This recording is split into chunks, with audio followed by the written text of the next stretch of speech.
Sarah Martinez had always been different from the other kids in her small Texas town. While other girls her age were playing with dolls or learning to bake, Sarah was in the garage with her grandfather, a retired Navy mechanic, learning how engines worked. Her small hands would grip wrenches twice their size as she helped him rebuild motorcycle engines, her dark eyes focused with an intensity that made adults uncomfortable. "You've got steady hands, mija," her grandfather would say, watching her carefully align engine parts with precision that rivaled experienced mechanics. And patience. These are gifts not everyone has. Sarah's childhood wasn't easy. Her father had died in a construction accident when she was 8, leaving her mother to work 3 jobs just to keep their small house. Money was always tight, but Sarah never complained. Instead, she threw herself into her studies and spent every free moment in her grandfather's garage, absorbing everything he taught her about machines, discipline, and honor. The other kids at school didn't understand her. They called her weird for preferring books about military history to romance novels, for knowing more about aircraft than fashion, for speaking quietly but with absolute certainty when she did speak. Sarah didn't mind being different. She had learned early that fitting in wasn't as important as knowing who you were. When Sarah turned 18, she shocked everyone by announcing her intention to join the Navy. Her guidance counselor tried to dissuade her, suggesting community college instead. Her mother cried, worried about losing her only child to the dangers of military service. Even her grandfather, who had filled her head with stories of naval honor and duty, seemed surprised that she had taken his lessons so much to heart. "The military isn't like the stories, Mija," he warned her gently. "It's harder than you think, especially for women. Are you sure this is what you want?" Sarah looked at him with those same focused dark eyes that had studied engine parts years before. "Abuelo, you taught me that some things are worth fighting for. You taught me that service means something. I want to be part of something bigger than myself." The day she left for basic training, Sarah got her first tattoo. It was small and discreet, hidden just below her left shoulder blade where regulations would allow it. The tattoo artist, an old friend of her grandfather's who had served in Vietnam, created an intricate design of a coiled viper with ghostly smoke surrounding it. Above it, in small script, were the words, "Silent Strike." "Why a viper?" the tattoo artist asked as he worked. "Because vipers are patient," Sarah replied, her voice steady despite the pain. "They wait, they watch, and when the time is right, they strike with precision. And ghosts move unseen until they choose to reveal themselves." Boot camp was everything Sarah had expected and worse. The drill instructors seemed to take particular pleasure in making her life difficult. They questioned whether a little girl from Texas belonged in the Navy, whether she had the strength and determination to serve alongside men who had been preparing for this their entire lives. Sarah endured it all in silence. When other recruits complained about the early mornings, the endless physical training, the constant pressure, Sarah simply did what was required. She ran faster, pushed harder, and studied longer than anyone else.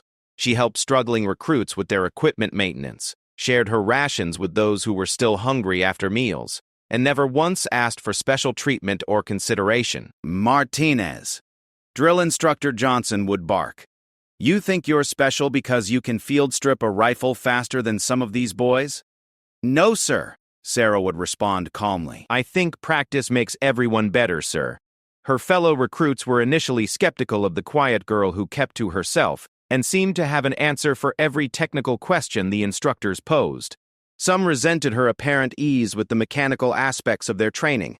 Others made crude jokes about what a woman was doing in their midst. But Sarah's consistency began to win respect.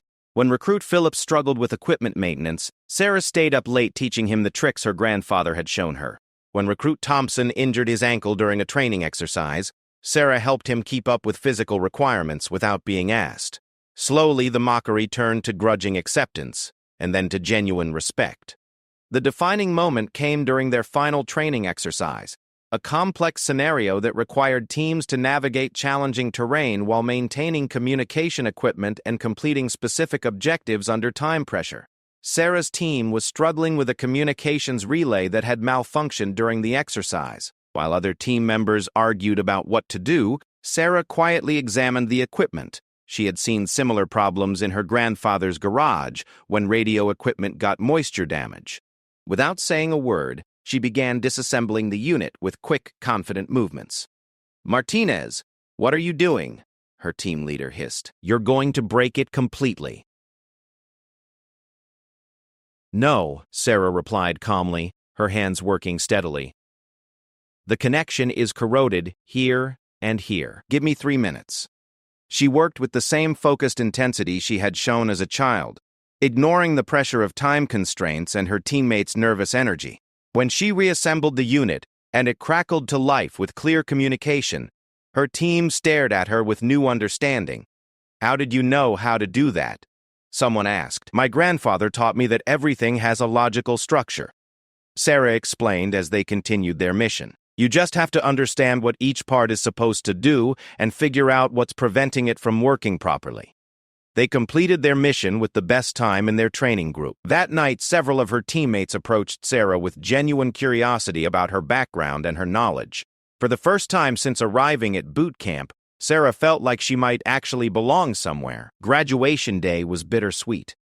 Sarah's mother and grandfather made the long trip from Texas to watch her receive her Navy pin. She stood tall and proud in her dress blues.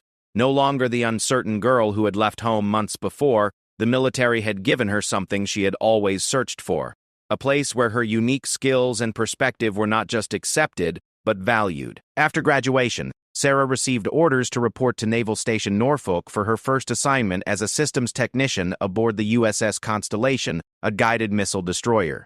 She was excited but nervous. Boot camp had been difficult, but it was just the beginning. Real naval service would present challenges she couldn't yet imagine. The night before she left for Norfolk, Sarah called her grandfather. Abuelo, she said, I want to thank you for everything you taught me, not just about machines, but about honor and duty and never giving up. Mija! His weathered voice came through the phone. You already had those things inside you. I just helped you find them. Remember what I always told you. The Navy will test you in ways you don't expect. Stay true to yourself, use the gifts God gave you, and never let anyone make you small. As Sarah packed her few belongings that night, she caught sight of herself in the mirror. The Viper Ghost tattoo was hidden beneath her t-shirt, but she could feel its presence, a reminder of who she was and who she intended to become. She was no longer just Sarah Martinez from a small Texas town. She was Petty Officer 3rd Class Martinez, United States Navy, and she was ready for whatever challenges lay ahead. The bus ride to Norfolk took 12 hours, giving Sarah time to think about her future. She watched the landscape change outside her window, from the familiar plains of Texas to the rolling hills of the southeast, and finally to the coastal regions of Virginia, where she would begin her real naval career. She thought about the other women who had served before her, the pioneers who had opened doors that she was now walking through. She thought about her grandfather's stories of naval tradition and honor and how she would add her own chapter to that legacy. Most of all, she thought about the tattoo hidden beneath her uniform and the promise she had made to herself to be both patient and decisive, to move unseen until the moment came to reveal her true capabilities. Sarah Martinez was ready to begin her journey from rookie to something more, though she had no idea that journey would eventually lead her to a moment when a single glimpse of her tattoo would change everything. For now, she was simply a young sailor reporting for her first assignment, carrying with her the lessons of a small Texas garage and the determination to prove that sometimes the most unlikely people are capable of the most extraordinary things. Naval Station Norfolk was unlike anything Sarah had ever experienced. The massive base sprawled along the waterfront, filled with ships of every size and type, from small patrol boats to enormous aircraft carriers. The scale was overwhelming, but as she walked through the gates for the first time, Sarah felt a thrill of excitement. This was where she would prove herself as a real sailor. Reporting aboard the USS Constellation was intimidating. The destroyer was 500 feet of steel and sophisticated weaponry, home to nearly 300 sailors who all seemed to know exactly what they were doing and where they were going. Sarah, with her single sea bag and nervous energy, felt very much like the rookie she was. Chief Petty Officer Williams was waiting for her at the gangway. He was a barrel-chested man with 22 years of naval service, weathered hands, and eyes that seemed to see everything. He looked Sarah up and down with the expression of someone who had seen hundreds of new sailors come and go.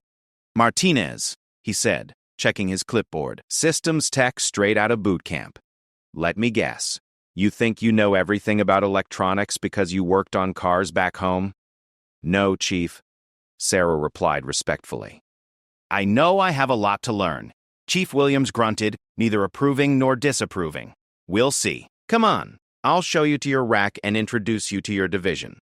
The next several weeks were a blur of learning ship systems, standing watches, and trying to find her place among the crew. Sarah's division was responsible for maintaining the ship's electronic warfare systems, sophisticated equipment that could detect and counter enemy threats. It was complex work that required both technical skill and the ability to think quickly under pressure. Her immediate supervisor was Petty Officer Second Class Rodriguez, a woman with 6 years of service who had worked her way up from the bottom. Rodriguez was tough but fair, and she seemed genuinely interested in helping Sarah succeed. Listen, Martinez, Rodriguez told her during her first week. Being a woman in this rate means you have to be twice as good to get half the recognition. Some of these guys will test you. Try to find your breaking point. Don't give them the satisfaction. Sarah appreciated the advice, but she soon learned that Rodriguez had understated the challenge. Some of her male colleagues seemed determined to prove that she didn't belong. They gave her the worst maintenance tasks, forgot to include her in important briefings, and made comments about her appearance and capabilities that they thought she couldn't hear. Petty Officer Thompson, a fellow systems tech with 3 years of service, was particularly hostile. He had expected to be assigned to the new equipment that Sarah was learning, and he resented that a rookie had gotten what he considered to be his opportunity. Hey, Martinez, he said one day as she worked on a circuit board replacement. When you mess that up, are you going to cry to Rodriguez, or are you going to handle it like a real sailor? Sarah didn't look up from her work. She had learned from her grandfather that the best response to bullying was often no response at all. Instead, she focused on the delicate work of replacing the damaged components, her steady hands moving with the precision that had impressed her trainers at boot camp. When she finished the repair and the system tested perfectly, Thompson walked away without acknowledging her success. But Sarah noticed that several other sailors had been watching, and their expressions suggested that they were forming their own opinions about her capabilities. The real test came during Sarah's first deployment. The Constellation was assigned to a joint exercise with Allied navies in the Mediterranean, a complex operation that would test every system on the ship under realistic combat conditions. For Sarah, it was her first taste of what naval service really meant. The exercises began with routine operations, but they quickly escalated in complexity. Enemy aircraft were simulated by Allied planes, submarine threats were created by friendly submarines, and the ship's electronic warfare systems were pushed to their limits. Sarah worked 12-hour shifts, maintaining and operating equipment that was critical to the ship's survival. During one particularly intense scenario, the ship's main electronic countermeasures system suffered a critical failure just as a simulated enemy aircraft was preparing to attack. The system was Sarah's responsibility, and all eyes in the Combat Information Center turned to her. Martinez, Chief Williams barked, "How long to get that system back online?" Sarah was already pulling diagnostic equipment toward the failed unit. Her heart was pounding, but her hands remained steady. She had studied this system extensively, and she had a theory about what might have gone wrong. "Give me 5 minutes, Chief," she said, already beginning to trace the problem. Around her, other sailors continued their work, but she could feel the pressure of their attention. If she couldn't fix this quickly, the ship would be vulnerable during the rest of the exercise. Her reputation, already fragile as the new rookie, would be damaged possibly beyond repair. Sarah blocked out everything except the equipment in front of her. She methodically checked connections, tested circuits, and traced signal paths. Her grandfather's voice echoed in her mind. "Every problem has a solution, Mija. You just have to be patient enough to find it." 3 minutes into her diagnostic, she found the issue. A circuit board had shifted during the ship's maneuvering, creating an intermittent connection that was causing the system to fail at critical moments. It was a simple problem with a simple solution, but it required removing and reseating several components in the correct order. "System coming back online," she announced as she completed the repair. The displays in the Combat Information Center flickered and then stabilized, showing that the electronic countermeasures were once again fully operational. "Outstanding work, Martinez," Chief Williams said, and Sarah could hear genuine approval in his voice. That repair marked a turning point in how the crew viewed her.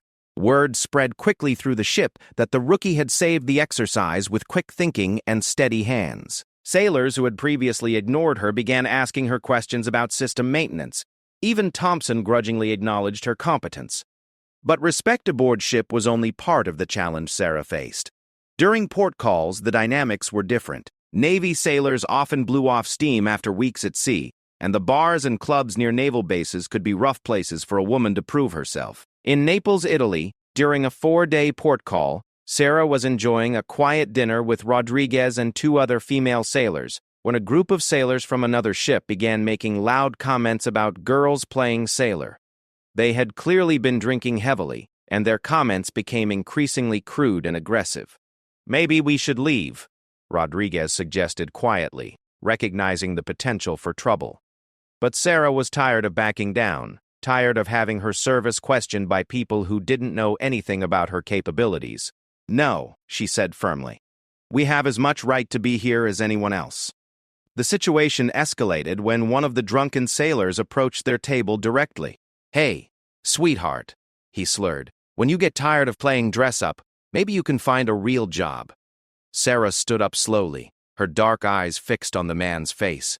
She was several inches shorter than him, and probably 50 pounds lighter, but there was something in her posture that made him take a half-step backward. "I've been serving my country for 8 months, she said in a voice that carried clearly through the restaurant. "I've maintained electronic systems worth more than you'll earn in your entire career. I've stood watches in rough seas and completed repairs under pressure that would make you wet yourself. So if you want to question my service, you better have something more than beer breath and insecurity to back it up." The restaurant had gone quiet. Other diners, including several sailors from Sarah's own ship, were watching the confrontation with interest. The drunk sailor looked around, suddenly aware that he had an audience, most of whom seemed to be siding with the small woman who had just dressed him down. "Whatever," he muttered, returning to his table. But the incident had been noticed by everyone present, including some senior personnel from Sarah's ship, who later made sure that Chief Williams heard about how Petty Officer Martinez had handled herself. Back aboard ship, Sarah's reputation continued to grow. She volunteered for extra training, helped other sailors with their equipment problems, and never complained about difficult assignments or long hours. She was earning the respect that every sailor had to win through competence and character. But Sarah also began to notice things that troubled her. She observed how some officers made decisions that seemed more about advancing their own careers than protecting their sailors. She saw how politics and favoritism sometimes trumped merit in assignment decisions. Most disturbing, she witnessed several incidents where senior personnel failed to support junior sailors who were doing their jobs correctly, but had encountered problems beyond their control. One such incident involved a young sailor named Peterson, who had made a minor mistake during a maintenance procedure. The error was quickly corrected and caused no damage, but the division officer, Lieutenant Commander Hayes, used the incident to publicly humiliate Peterson in front of the entire division. "This is exactly why we can't trust important work to inexperienced personnel," Hayes announced. "Some people simply don't have what it takes for naval service." Sarah watched Peterson's face crumble with embarrassment and shame. She knew that the young sailor was competent and dedicated, and that his mistake was the kind of learning error that everyone made. Hayes's response was unnecessarily harsh and, in Sarah's opinion, counterproductive. After the incident, Sarah found Peterson sitting alone in a remote part of the ship, clearly distraught. "Hey," she said quietly, sitting down beside him, "don't let that get to you. Everyone makes mistakes when they're learning." "Maybe he's right," Peterson said miserably. "Maybe I don't belong here." "That's not true," Sarah replied firmly. "You're a good sailor and a quick learner. One small mistake doesn't define your service. What defines you is how you learn from it and move forward." She spent the next hour working with Peterson, reviewing the procedure he had struggled with, and sharing some of the tricks she had learned for avoiding similar problems. By the end of their conversation, Peterson seemed more confident and determined to improve. Incidents like this reinforced Sarah's belief that good leadership meant supporting your people and helping them succeed, not tearing them down when they stumbled. She began to develop her own ideas about what kind of leader she wanted to become if she was ever given the opportunity. As her first deployment neared its end, Sarah reflected on how much she had changed since leaving Texas. She was no longer the uncertain rookie who had reported aboard the Constellation. She had proven herself capable under pressure, earned the respect of her peers, and begun to understand what naval service really meant. But she also understood that she was still at the beginning of her journey. The Navy was a vast institution with many layers and complexities that she had not yet encountered. There would be more challenges ahead, more tests of her character and capabilities, and more opportunities to prove that a small-town girl with a mechanical gift and a determined spirit could serve alongside anyone. The Viper Ghost tattoo remained hidden beneath her uniform, but Sarah felt its presence every day. She was still learning to be patient, still watching and waiting for the right moments to demonstrate her capabilities. But she was also beginning to understand that sometimes patience wasn't enough.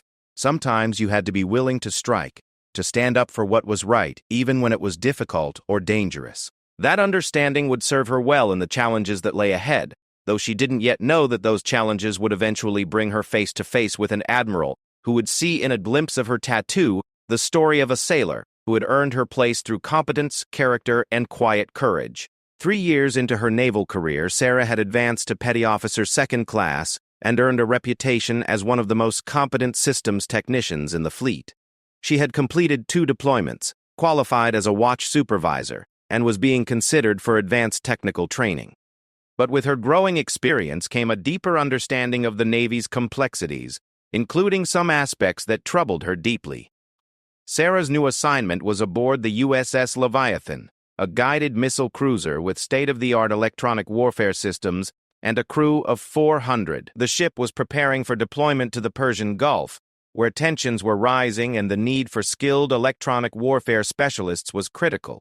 Her new division officer was Lieutenant Commander Patricia Reynolds, a sharp woman with 12 years of service who had earned her position through competence and determination. Reynolds was everything that Lieutenant Commander Hayes from Sarah's previous ship had not been: supportive of her sailors, focused on mission success rather than personal advancement, and willing to stand up for what was right even when it was difficult. "Martinez," Reynolds said during Sarah's first week aboard the Leviathan, "I've heard good things about your technical skills and your leadership potential.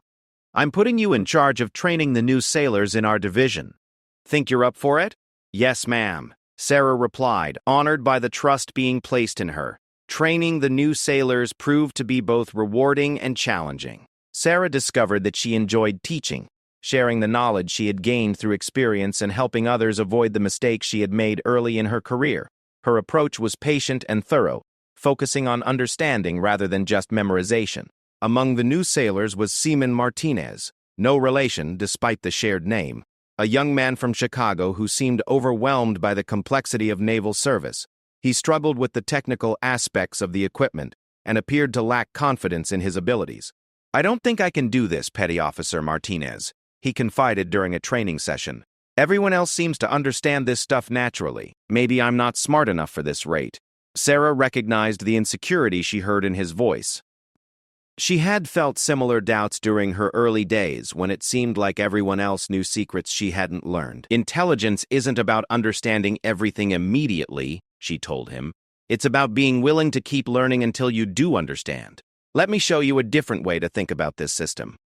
She spent extra time with him, breaking down complex concepts into manageable pieces and helping him build confidence through small successes. Within a few weeks, he was performing at the same level as the other new sailors, and his confidence had grown significantly.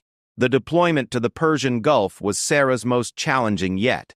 The political situation was unstable, and the ship's electronic warfare systems were constantly in use, detecting and countering potential threats. Sarah found herself working 16-hour days, maintaining critical equipment while training others and supervising complex operations. During this deployment, Sarah witnessed an incident that would fundamentally change her understanding of moral courage and leadership. The ship was operating in international waters, conducting routine surveillance, when the electronic warfare systems detected an unusual signal pattern that suggested a submarine in the area. The contact was initially classified as unknown, possibly hostile. Standard procedure required the ship to report the contact, and request guidance from higher authority. But the submarine's signature didn't match any known hostile vessels, and Sarah suspected it might be a friendly submarine operating under different command authority. Commander Jackson, the ship's executive officer, was eager to report a potential enemy contact. Such reports could enhance his reputation and advance his career. He dismissed Sarah's concerns about the contact's identity and ordered an immediate report to Fleet Headquarters, claiming a probable enemy submarine contact. Lieutenant Commander Reynolds was uncomfortable with the hasty assessment. "Sir," she said carefully, "Petty Officer Martinez has raised some valid questions about the contact's classification. Perhaps we should gather more data before filing our report." "The contact meets the criteria for hostile classification," Jackson replied impatiently. "We're reporting it as such." Case closed. Sarah knew that false reports of enemy contacts could have serious consequences. They could trigger military responses, diplomatic incidents, or worse. She also knew that questioning a senior officer's decision was dangerous for her career, but her conscience wouldn't let her remain silent. "Sir," she said, addressing Jackson directly, "I respectfully request permission to speak freely." Jackson turned to her with obvious irritation. "Make it quick, Petty Officer." "Sir, the signal characteristics of this contact are inconsistent with known hostile submarines. The acoustic signature matches patterns I've studied from friendly vessels. I believe we may be detecting one of our own submarines or an allied vessel operating under different command authority. Are you questioning my judgment, Petty Officer?" Jackson's voice carried a clear threat. "No, sir. I'm providing technical analysis based on my training and experience. I believe additional verification is warranted before classifying this contact as hostile." The tension in the Combat Information Center was palpable. Other sailors were watching the exchange with obvious discomfort, knowing that Sarah was taking a significant risk by challenging a senior officer's decision. Reynolds stepped forward. "Sir, perhaps we could delay the report briefly while we gather additional data.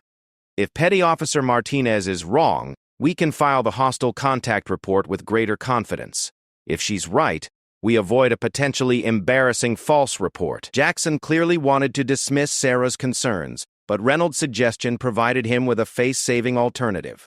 "Fine," he said after a long pause. 30 minutes for additional analysis, but if we don't get definitive proof of friendly status, we report it as hostile." Sarah and her team worked frantically to gather more detailed signal analysis. Using techniques she had learned from years of studying submarine acoustics, she was able to isolate specific characteristics that definitively identified the submarine as USS Pittsburgh, a friendly vessel operating under classified orders in the same area. The revelation saved the Navy from a potentially serious mistake, but it also created problems for Sarah. Commander Jackson was embarrassed by the incident and clearly held her responsible for undermining his authority. In the weeks that followed, she found herself assigned to the worst details, excluded from important meetings, and subject to excessive scrutiny of her work. "You did the right thing," Reynolds told her privately. "But you also made an enemy. Jackson has influence with the promotion boards, and he's not going to forget this." Sarah understood the implications. Naval careers were built on fitness reports and recommendations from superior officers. A single hostile senior officer could derail years of good service and competent performance. But she also understood that some things were more important than career advancement. "Ma'am," she said, "I joined the Navy to serve my country and protect my shipmates. I can't do that if I stay silent when I know something is wrong." The remainder of the deployment was difficult for Sarah. Jackson found ways to make her life uncomfortable without technically violating regulations. Her fitness report, while adequate, lacked the enthusiastic endorsements that would have supported her advancement to the next level. But Sarah also discovered that her stand had earned her respect among many of the ship's crew. Sailors approached her privately to express their appreciation for her courage in challenging an obviously flawed decision. Several senior petty officers made a point of seeking her input on technical matters, recognizing her expertise and judgment. One conversation particularly stood out. Chief Petty Officer Washington, a 20-year veteran with extensive submarine warfare experience, pulled Sarah aside during a quiet watch. "Martinez," he said, "I heard what you did in CIC last month. That took guts. I've seen too many good sailors stay quiet when they knew better, and I've seen the consequences. The Navy needs more people like you who are willing to speak up when it matters. Thank you, Chief, Sarah replied. I just did what I thought was right. That's exactly my point, Washington continued. Doing what's right isn't always easy, especially when it costs you something. But that's what leadership really means. Remember that as you advance in your career. As the deployment neared its end, Sarah reflected on the lessons she had learned. She understood now that technical competence alone wasn't sufficient for true naval service. The ability to make hard decisions under pressure, to stand up for what was right even when it was costly, and to put mission and shipmates above personal advancement were equally important. She also understood that her career path might be more difficult because of the choices she had made. Other sailors might advance more quickly by avoiding controversy and keeping their heads down, but Sarah knew she couldn't serve that way. Her grandfather had taught her that honor meant something, and her own experiences had shown her that good people sometimes had to take stands that others weren't willing to take. When the Leviathan returned to Norfolk, Sarah received orders for her next assignment, the Naval Electronic Warfare School in Pensacola, Florida, where she would receive advanced training in the latest electronic warfare systems. It was a prestigious assignment that would qualify her for more responsible positions and open doors for future advancement. Lieutenant Commander Reynolds was the driving force behind Sarah's selection for the school. Despite Commander Jackson's lukewarm fitness report, Reynolds had written a separate endorsement highlighting Sarah's technical expertise, moral courage, and leadership potential. That endorsement, combined with Sarah's demonstrated competence, had convinced the selection board to offer her the advanced training opportunity. "You've earned this, Martinez," Reynolds told her as she prepared to leave the ship. "But remember, with greater responsibility comes greater opportunity to make a difference. Use what you learn wisely." The Naval Electronic Warfare School was intense and demanding. Sarah found herself studying alongside some of the Navy's best and brightest, learning cutting-edge techniques and technologies that were classified at the highest levels. The coursework was challenging, but her years of practical experience gave her an advantage over some of her classmates who had stronger academic credentials but less hands-on knowledge. During her time at the school, Sarah also began to develop a deeper understanding of naval strategy and the role that electronic warfare played in modern military operations. She learned about threats and capabilities that were far more sophisticated than anything she had previously encountered, and she began to see how her technical skills could contribute to larger strategic objectives. The instructors at the school recognized Sarah's potential and encouraged her to consider applying for officer candidate school. "You have the technical knowledge and the leadership ability to be an effective officer," Commander Phillips, the school's director, told her. "Have you thought about taking that path?" Sarah was honored by the suggestion, but she wasn't sure she was ready for such a significant change. She had always seen herself as an enlisted sailor working directly with equipment and training others. The idea of becoming an officer, with all the additional responsibilities and challenges that entailed, was both exciting and intimidating. "I need to think about it, sir," she replied. "I want to make sure I'm making the right decision for the right reasons." As her training at Pensacola neared completion, Sarah received orders that would change the trajectory of her career.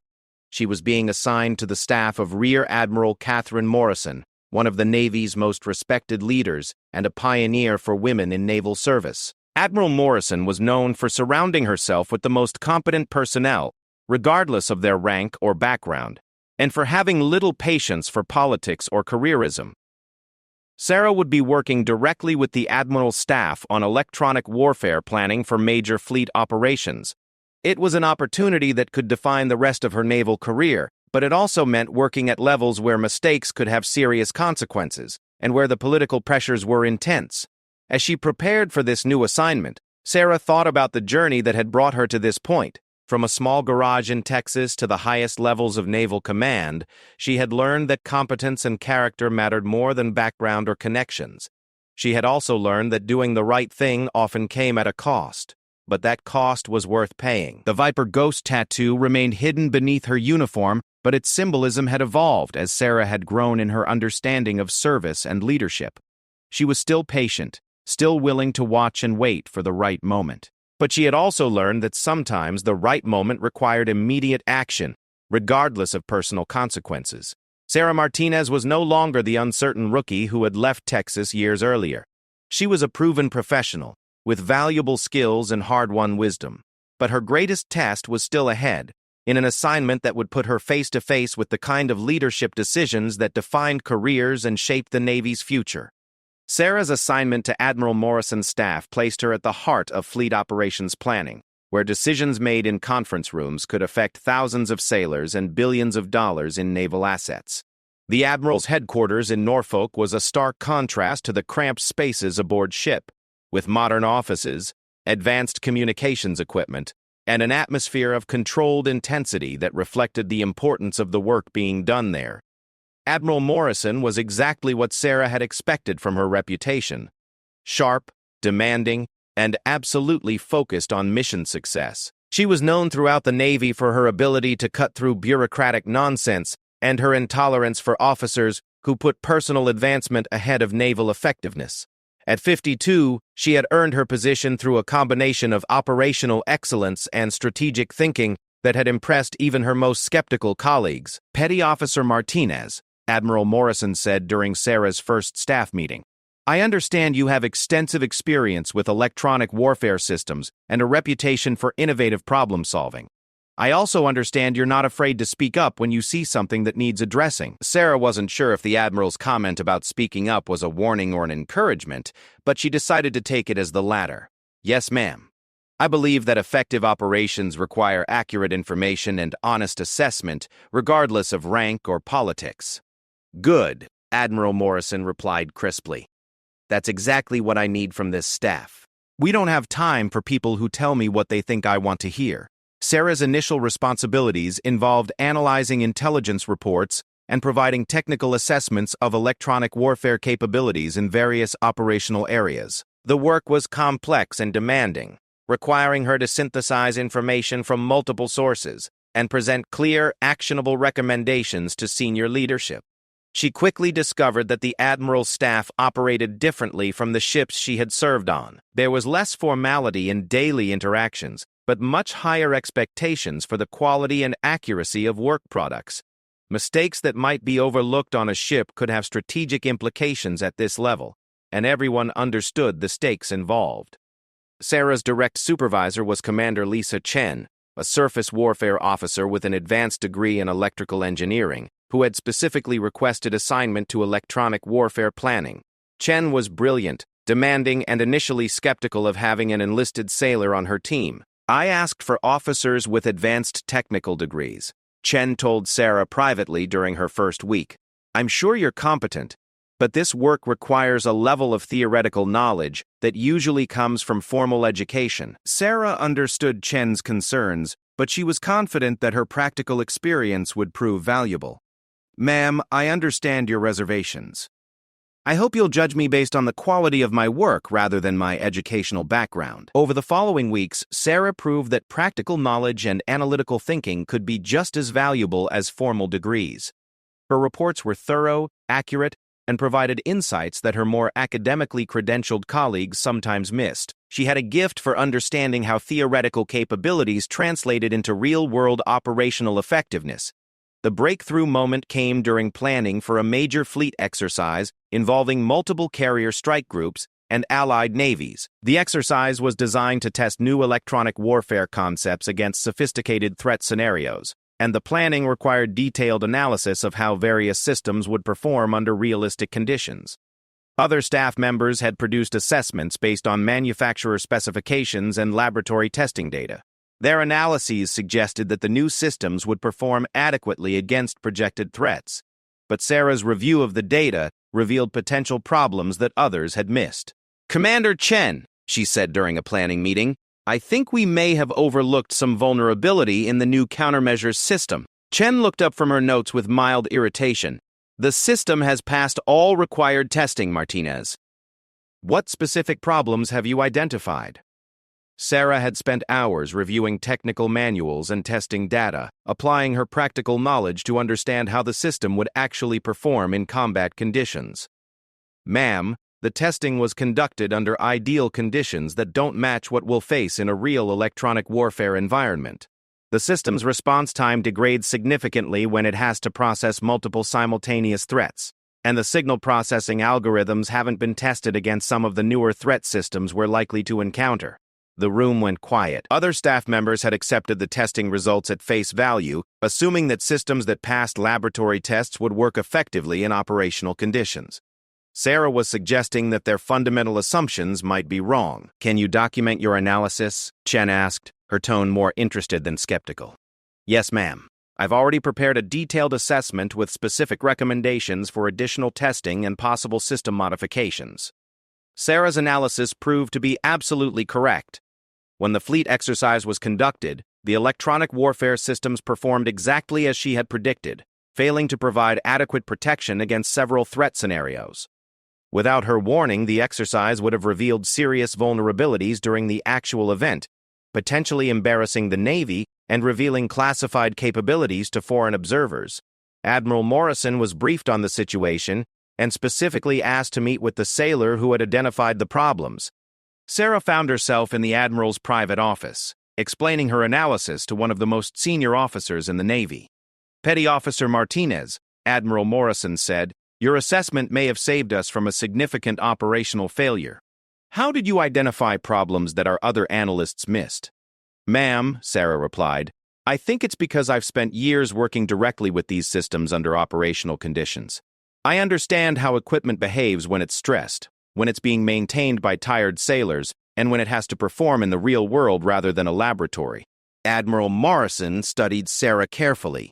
"That's an interesting perspective. Tell me, what else have you observed about our electronic warfare capabilities that might not be reflected in official assessments?" Sarah spent the next hour discussing various technical issues she had observed throughout her career, providing insights that could only come from someone who had actually operated and maintained the equipment under realistic conditions. Admiral Morrison listened intently, asking detailed questions and taking notes on several points. "Martinez," Admiral Morrison said finally, "I want you to prepare a comprehensive assessment of our electronic warfare readiness from an operator's perspective. Don't worry about stepping on toes or challenging official positions. I need to know what's really happening in the fleet." The assignment was both exciting and terrifying. Sarah would be evaluating systems and procedures at the highest levels, with her recommendations potentially influencing major policy decisions. She understood that she was being given an opportunity that few enlisted sailors ever received, but she also knew that her conclusions would be scrutinized by officers who might resent having their work questioned by someone they considered subordinate. Sarah threw herself into the project with characteristic intensity. She reviewed technical data, interviewed operators throughout the fleet, and conducted detailed analyses of system performance under various conditions. Her grandfather's lessons about patience and thoroughness guided her approach as she built a comprehensive picture of the Navy's electronic warfare capabilities. The report she ultimately produced was 200 pages of detailed analysis, identifying both strengths and significant weaknesses in current systems and procedures. Her recommendations ranged from technical modifications to training improvements to fundamental changes in how electronic warfare was integrated into fleet operations. Some of her conclusions were uncomfortable for senior leadership. She documented how political considerations had influenced equipment procurement decisions, leading to systems that looked good on paper but performed poorly in operational conditions. She identified training deficiencies that left operators unprepared for realistic threat scenarios.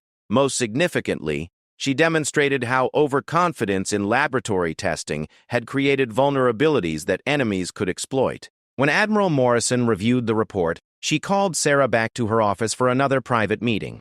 "Martinez," she said, "this is exceptional work. Your recommendations are exactly what we need to improve our capabilities. But I need to ask you something important. Are you prepared for the backlash this will create?" Sarah had expected the question. She knew that her report would anger officers whose programs and decisions were being questioned. Her career could suffer if powerful people decided she was a troublemaker who didn't respect the chain of command. "Ma'am," she replied, "I joined the Navy to serve my country and protect my shipmates. I can't do that effectively if I stay silent about problems that could get people killed." Admiral Morrison smiled, the first time Sarah had seen her do so. "That's exactly what I hoped you'd say. I'm forwarding your report to the Chief of Naval Operations with my strongest endorsement. I'm also recommending you for immediate advancement and consideration for officer candidate school. The conversation was interrupted by Admiral Morrison's aide, who knocked urgently on the office door. Admiral, there's been an incident during the current fleet exercise. USS Yorktown is reporting multiple system failures during a simulated attack scenario.